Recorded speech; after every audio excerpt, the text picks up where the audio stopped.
Parce qu'après, vous allez vous asseoir pendant 14 minutes, puisque j'en ai 15. Mais vous en faites quoi? C'est l'armée. C'est l'armée. Donc, je veux armer ma prédication. Tu salues celui qui est à gauche et à droite, tu lui dis, sois béni en ce jour. Commence. Alors, vas-y.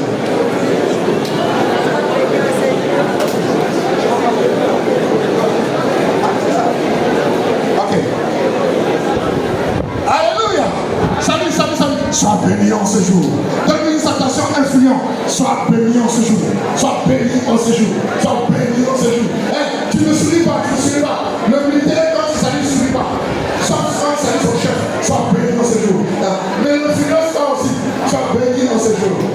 Asseyez-vous sur la tête de vos ennemis. Amen. Je bénis le Seigneur pour l'église, pour mon papa et mon coach. Mon papa, Pointe Illinois, et mon coach, Pasteur Chou. Je bénis le Seigneur pour toute l'équipe et puis je bénis le Seigneur pour les anciens et Jacques.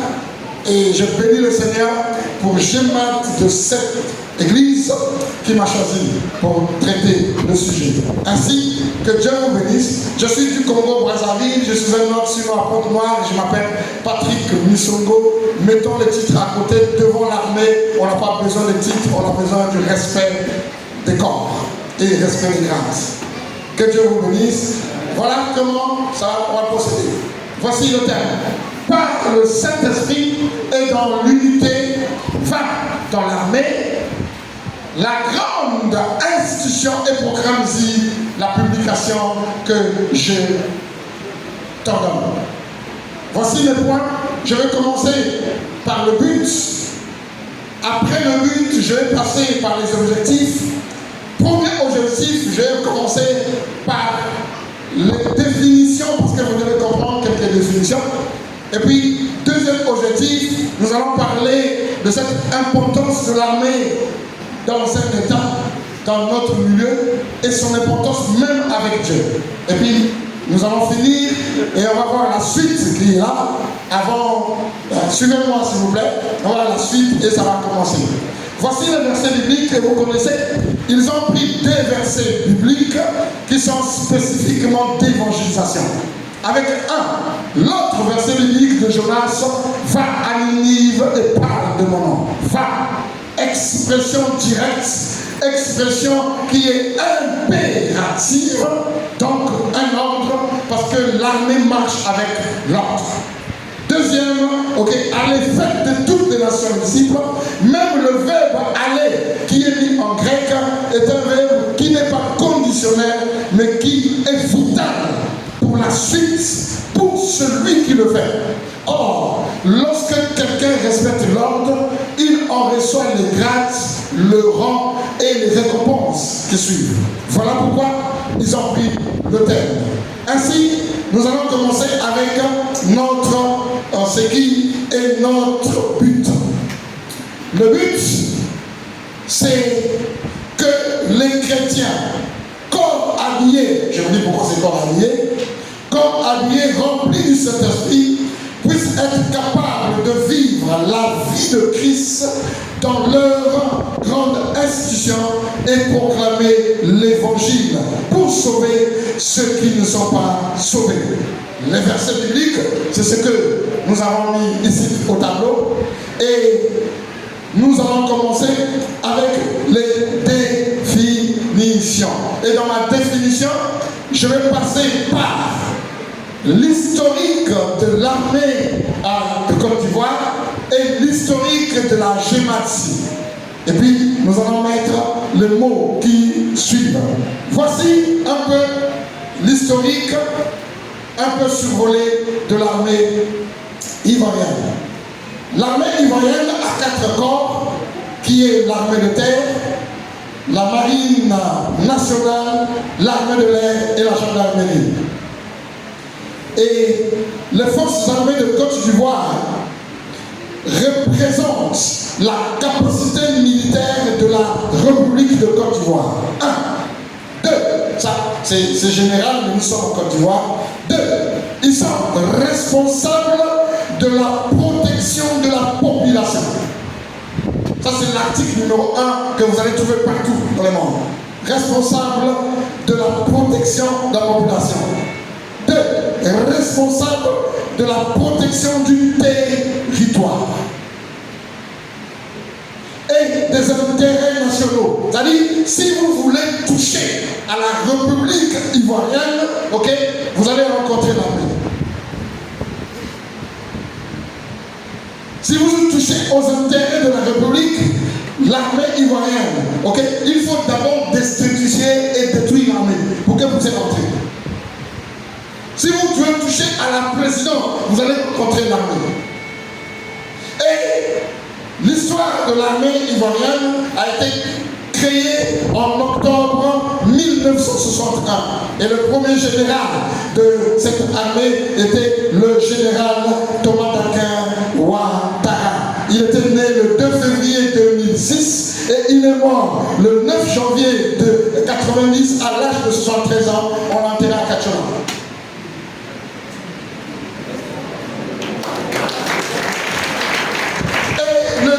Aujourd'hui, passons par les étapes, bien sûr, je saute les autres. C'est le général Lassina. Ok, vous connaissez la suite? Vous connaissez la suite? Doumbia, vous comprenez, vous êtes le nom. Ok, ok. Il a pris fonction le 9 janvier comme étant chef. Le 9 janvier 2017. Et c'est lui qui est là jusqu'à présent. Voici un peu l'historique qui s'est fait. Ok? Et en 1961, maintenant ils sont très nombreux. Ils étaient plus de 30 000 membres du corps. Et aujourd'hui, ils sont plus nombreux. Maintenant, comme dans ce corps, dans l'armée, il y a des hommes. Voilà pourquoi on les appelle les corps habillés. Les corps habillés, c'est l'armée, la police, la gendarmerie et la douane, etc. C'est tout ce monde qu'on appelle le corps habillé. Pourquoi ils sont corps habillés? Parce qu'ils portent en eux une tenue qui leur donne une autorité quelconque, qui est suivie directement et qui sont par l'État, dont ils sont subalternes et dont ils suivent les institutions. Voilà pourquoi on appelle cela, ok, la grande institution. Parce qu'une grande institution est coordonnée, coiffée par l'État. D'autres, ils sont nommés. Voilà pourquoi dans ce corps, il y a des hommes. Vous les avez vus, vous les connaissez, il est là. Il fait ce que c'est la tête, mais il sait que je ne vais pas le mettre. Il est là. Vous connaissez, j'ai mis mes gars. J'ai même vu mon tonton que je connais depuis longtemps. Ok, qui est là. Donc, ce sont des hommes qui tous croient à certains qui sont dans des religions différentes. Et dans ces religions, il y a les religions qu'on appelle chez nous les religions évangéliques. Et dans les religions évangéliques, il y a les assemblées de Dieu qui sont dans les religions évangéliques. Et dans les assemblées de Dieu, il y a des militaires qui sont dedans, d'où la création de Géant. Ce corps qui est là, comme des militaires qui sont dedans pour servir Dieu. Et dans l'histoire de Gémat, Gémat est né le mercredi 27 juillet 1983 à l'église d'Adjamé. Et son premier président était le président Oro. Le deuxième, c'était le colonel Eyi. Le troisième, c'était l'adjudant militaire Guatibi. Et puis l'actuel en général. Et le commissaire hier. Et puis Lazare. Et le nôtre, on nous l'a montré, vous le connaissez bien, il a eu, ok, pour ce qui concerne le département de cette partie. Voici pour vous et pour moi un peu l'historique de l'armée, un peu l'historique de Gémat. Et nous allons passer maintenant par les définitions. J'avais déjà dit que le corps habillé, j'ai déjà donné la définition. L'autre définition ici, c'est l'unité. Parce qu'on dit dans l'unité. L'unité, c'est l'état de ce qui est un. Donc, si le corps habillé, si l'armée n'est pas un, ils n'iront jamais et n'avanceront jamais. Et pour schémaria, il faut avoir le Saint-Esprit. Le Seigneur Esprit qui est ici présent et qui peut te coordonner, te diriger, comme a dit encore le dirigeant du jour aujourd'hui, qu'ils ont le Saint-Esprit, voilà pourquoi il faut avoir peur de quand vous les rencontrez. Donc l'unité compte. C'est pour cela que le diable, pour qu'il puisse pénétrer dans une nation, il va mettre le désordre au milieu de la défense de la nation, enfin d'y entrer. Mais tel ne sera pas le cas. Dis Amen.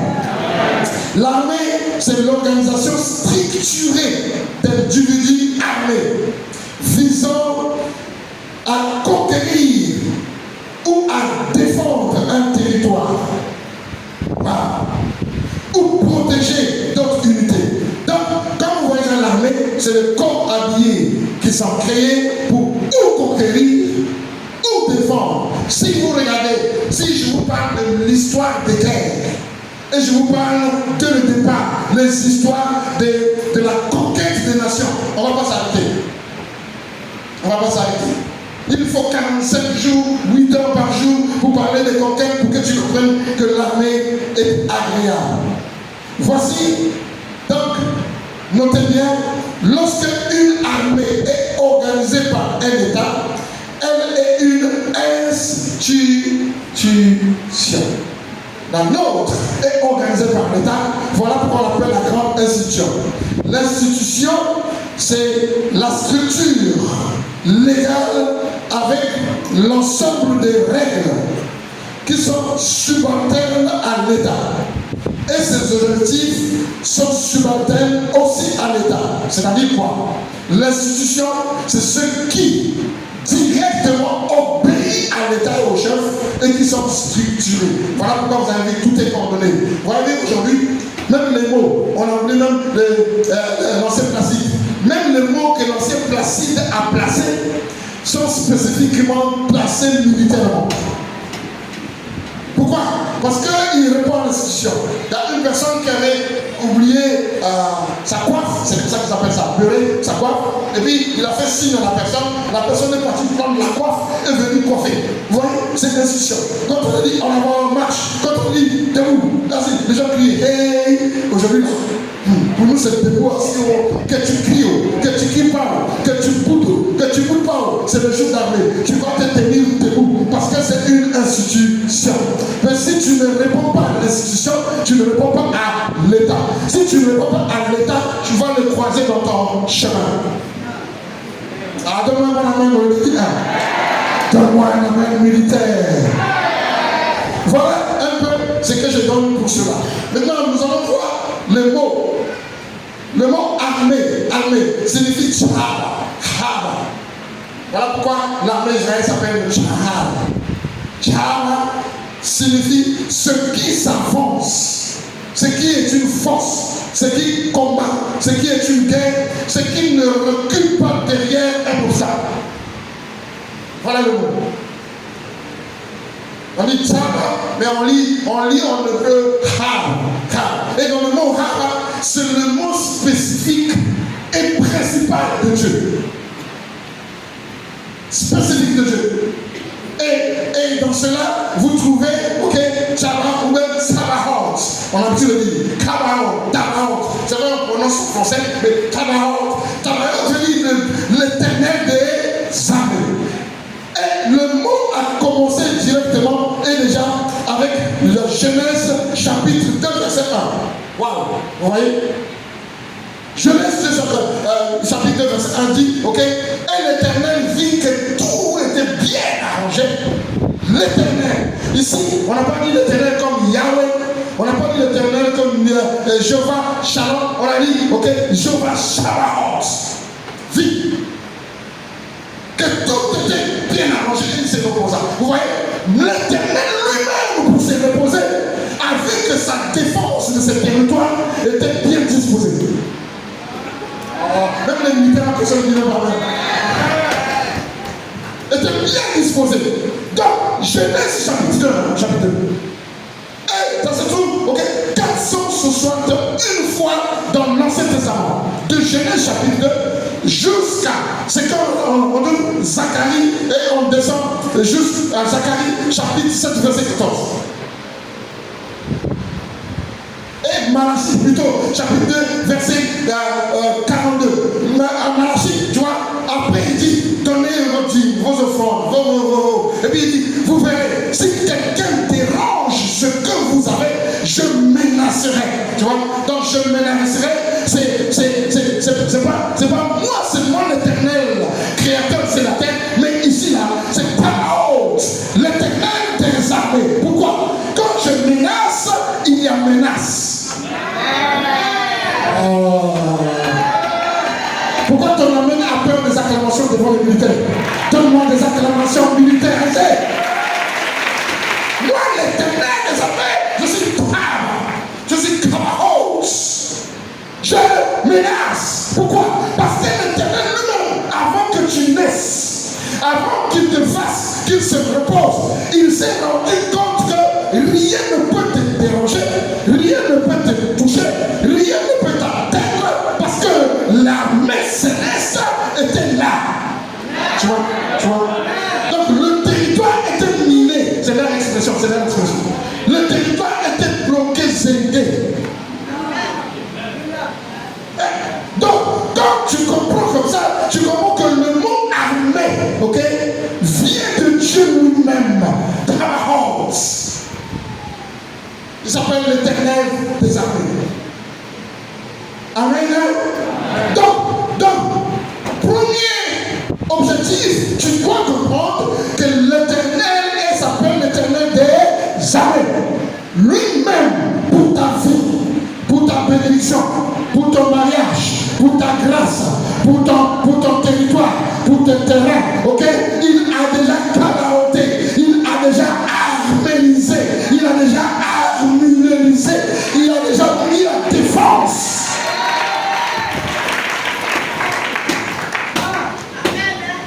Tu es défensivement inoffensif. C'est toi qui ouvres les portes. Sinon, Dieu a déjà tout bloqué. Tu es intouchable dans l'armée céleste. Et le chef d'état-major de notre armée, c'est pas seulement du quartier ou du pays qui est le général Doumbia. Le chef, lui, il est le chef de tous les chefs, le chef des armées, l'Éternel des armées. C'est-à-dire, lui, il est éternellement au-dessus des armées. Deuxième objectif, si l'armée comprend que pour qu'il puisse avoir des victoires, pour qu'il puisse aller de l'avant, il faut qu'il mette Dieu devant. Il faut qu'il mette qui devant? Qu'il mette qui devant? En grec, c'est-à-dire dans le Nouveau Testament, le mot armée est égal stratos. Stratos. Suivez-moi ici, s'il vous plaît. Tati, fais vite. C'est l'armée ici. Donc, on n'enlève pas les choses devant les militaires. Stratos, fais vite, Tati, s'il te plaît. Stratos. Amen. Dis stratos. Si tu vois la stratégie, c'est là où vient le mot stratégie. C'est le mot nouveau. Donc, quand vous avez l'armée avec vous, vous avez toutes les stratégies. Ça veut dire quoi? Ça veut dire que le diable peut venir à gauche, peut venir à droite, peut ramper, peut tourner, peut tricher. Vous allez combattre et découvrir les stratégies du diable. Et puis vous allez défendre. Donc l'armée est une stratos. La structuration qui est organisée pour confondre les stratégies par rapport à leur stratégie que toi tu ne peux pas comprendre. Et stratos, on a vu ça seulement 2 fois dans la Bible, dans le Nouveau Testament. Dans Luc, chapitre 2, verset 13, et puis dans Actes des Apôtres, chapitre 17. Et quand vous voyez stratos, vous voyez, le premier qui est sorti, c'est lorsque Jésus, quand Jésus venait sur la terre. Et on dit, et les armées du ciel descendirent. Et la présence de Dieu, donc l'armée. C'est-à-dire, tu ne pouvais pas le toucher. Ce n'était pas un enfant, c'était un général dans un enfant. avec une stratégie. Voilà pourquoi Esaïe dit, un enfant nous est né, un fils nous est donné. On l'appellera admirable. Le mot admirable, le vrai mot dans l'origine biblique, c'est pas seulement admirable. Ça veut dire grand stratège. On l'appellera grand stratège. C'est pour cela que le diable a mis le plan jusqu'au tombeau, pensant que Jésus sera fini. Or, Jésus s'est laissé porter jusqu'au tombeau parce qu'il était grand stratège, car la stratégie de la résurrection n'était pas dans la tête du diable.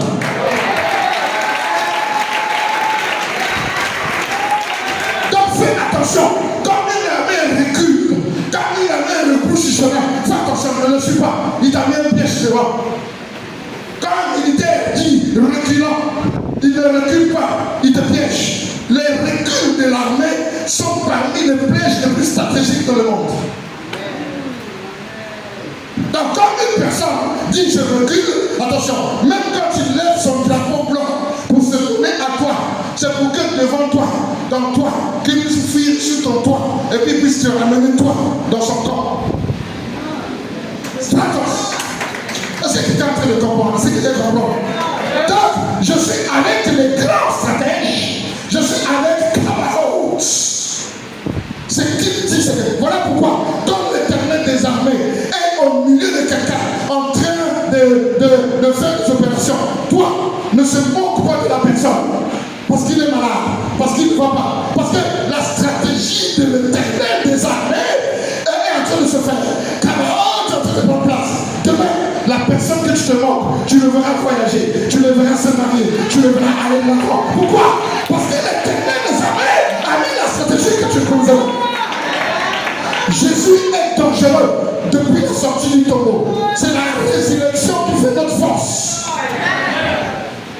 Il n'est pas dans la tombe, il est avec nous. Donc si toi tu tombes devant moi, tu penses que je vais tomber, je ne tomberai pas. Pourquoi? Parce que celui qui a ressuscité Jésus donc le mort vit à moi. Je suis stratégique. Ah, ton amen est fatigué, ton amen est fatigué. C'est pour cela que David a utilisé l'Éternel des armées aux Philistins. Quel est cet Gossi qui veut défendre l'armée de l'Éternel? Le mot Mira qui veut combattre Sabaoth. Le mot Mira.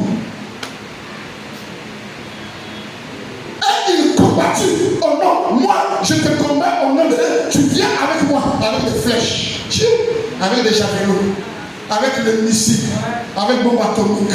Non, moi, je viens avec toi sans missile, sans bombe atomique. Je suis celui-là qui coordonne ton chef. Il est l'Éternel des armées. Je viens avec toi. Je te sabaote. Je me sabaotise et puis je vais te saboter. Gloire à toi.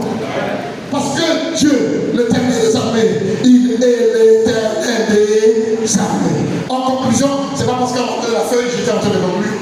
Vous connaissez que je suis. Ouais, c'est une grosse erreur. J'étais en train de conclure. En conclusion, ok, l'Éternel des armées est celui-là qui nous donne la victoire.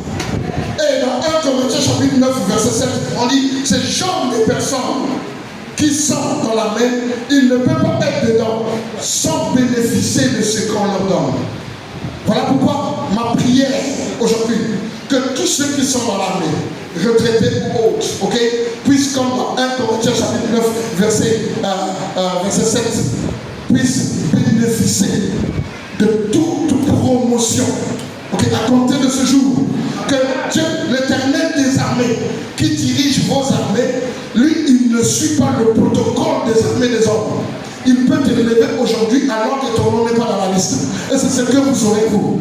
Vous serez bénis, vous serez élevés, vous allez monter en grade, vous allez monter dans les calculs, vous allez monter dans la grâce, vous allez monter dans la gloire. Pourquoi? Parce que dans 2 Samuel chapitre 5 verset 10, je finis, David dit, moi j'ai combattu au nom de l'Éternel des armées et j'ai vécu. Combat militaire au nom de l'Éternel des armées, Sabaoth, s'il prend tes portes et ton âme, tu saboteras ce que tu pensais qui peut te dominer. Il est stratège. Tu peux arriver bloqué au milieu de tout crépitement d'armes. Quand tu cries au nom de celui-là qui te sort au milieu de tout, il va te sortir au milieu de tout danger. Parce que lui, il a les stratégies au-dessus de l'ennemi. Il est le chef éternel, le chef général des généraux, l'éternel des armées. Je suis Patrick Missongo du Congo-Brazzaville. Que Dieu vous bénisse. Bonne journée à vous. Que le nom de l'éternel des armées. Que Dieu vous bénisse.